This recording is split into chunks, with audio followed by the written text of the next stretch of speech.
Alright, hello everyone and welcome to Alt VR. This is going to be a rather short video. We're going to talk about one thing and one thing only, MURA.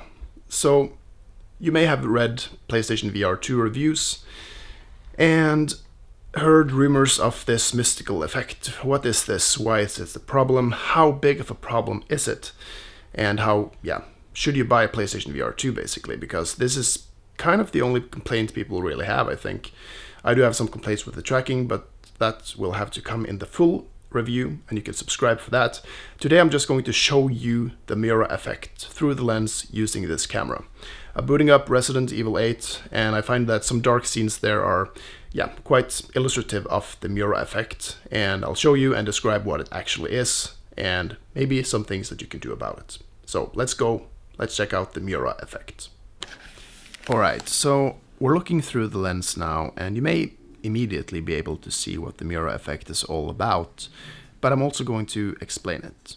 So the problem here for me is that when I'm turning my head, when I'm rotating the camera, although the environment around me updates because it is VR, the screen has a particular constancy. So each pixel has its own possibility to reproduce a color, its own lighting, qualities, intensity, and so on, that no matter how the environment around us updates would be constant to that individual pixel. The problem here is that we can notice this constant even though the environment should be continually updating around us. So to me this looks like a kind of canvas effect, and it would even be quite cool, like film grain or something like that.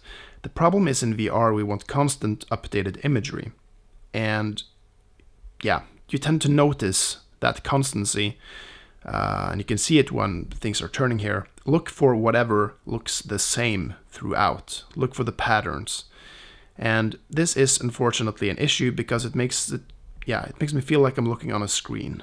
And in VR we're not looking at a screen, we're looking through the screen towards the environment that it represents. And unfortunately this is an issue.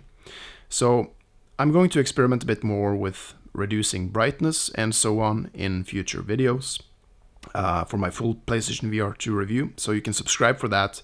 But that is the MURA effect, and this is how it looks through the lens on the PSVR2.